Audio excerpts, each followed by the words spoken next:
start Check again. it out. What I'm drinking. What A are you doing? beautiful root beer. Really? Look I at want to that. have a beer Free now. advertising. No caffeine. Does it say on the bottom right here? No caffeine. Don't give a shit. Beautiful root beer. I'm gonna It's have a good to beer. be American. Yeah, I'm gonna have a beer later on. So, a German beer. There you go. Yes, indeed. And then So here's my protection. There you go. that's really what really matters, really. I'm gonna put a bob around this and a little bit later, as an ode to my my hero McFoley. You know that? Yeah, look at my muscle. I'm building up. I'm pumping the iron. Yes. Next time I see you, you're gonna be dressed as Lord Humongous, right? Oh, you see the veins here? I mean, there are some veins somewhere.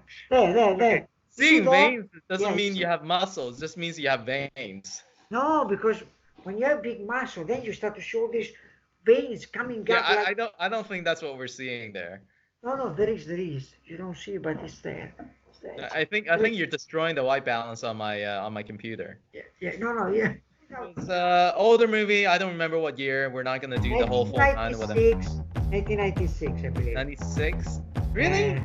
Okay. Yeah. I was still in university, or maybe even early, 1995 or 1994. Yeah. Yeah. So that one had Rene Russo, Dustin Hoffman, and Kevin Spacey. Kevin Spacey is a minor character. Rene Russo and Ed Harris. Was it Ed Harris? The bad guy? No, there's not.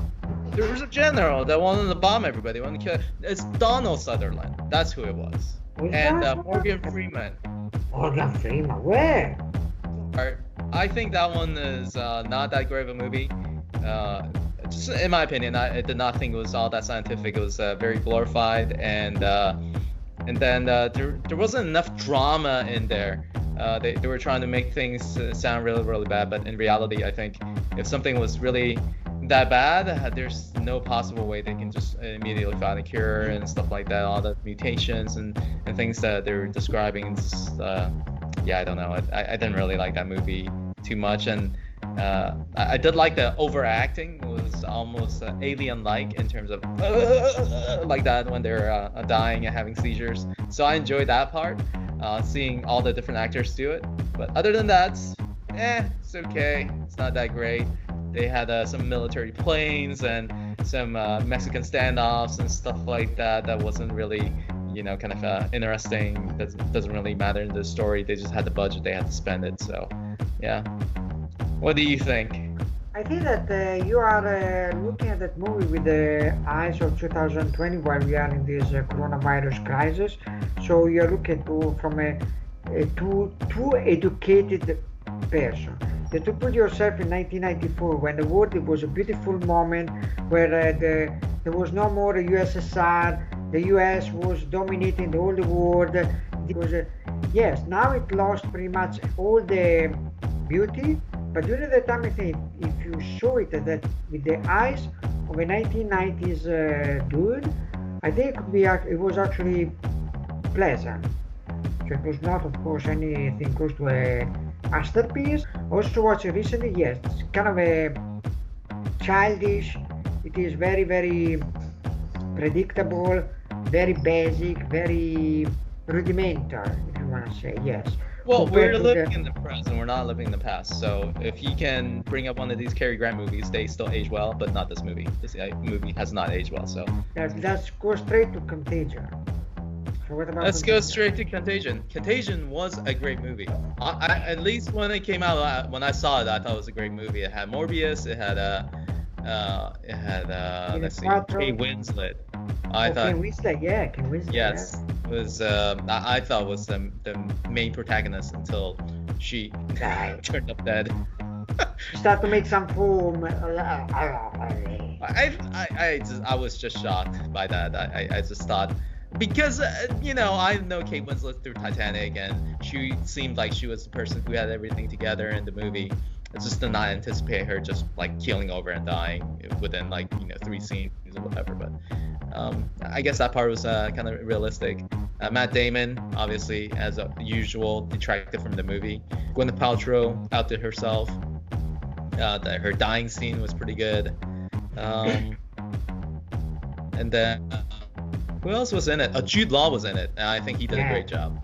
Yeah, So him and Kate Winslet help make that movie move along. Without those two characters and without those specific two actors, I think that movie wouldn't have been great. But the science behind it was pretty good, especially at the end. You see how it came about. It came from a bat dropping a pig somewhere in South China, which is very similar to the coronavirus. I think they did a lot of actual scientific research behind this.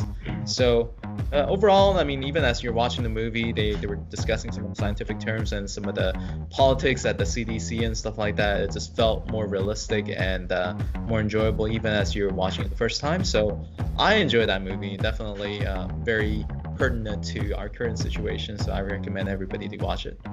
What do you think? Well, I'm a big fan of that movie because in general I like apocalyptic movie where all the society start to break apart and what happened after. And this one, as you said, it was extremely realistic. The pace was great. The story was extremely well paced and very well developed.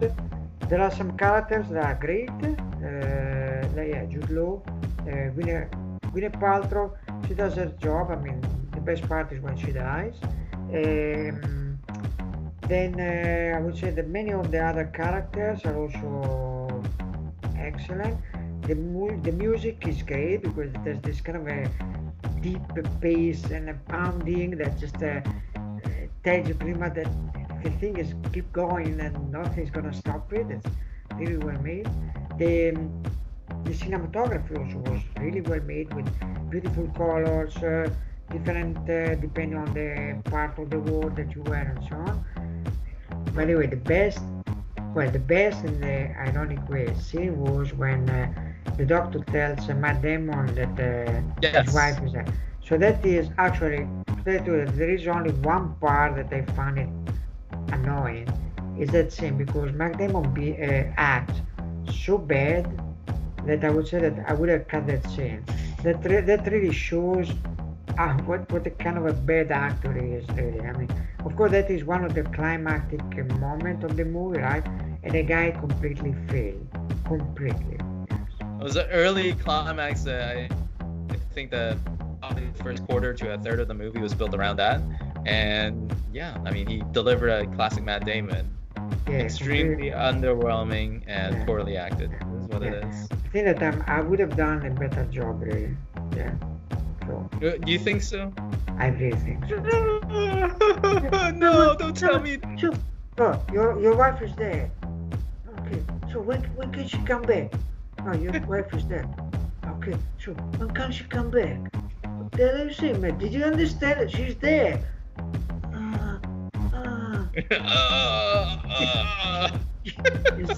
Is that the way to act, Mary? Yes. Oh my God, awful, really awful.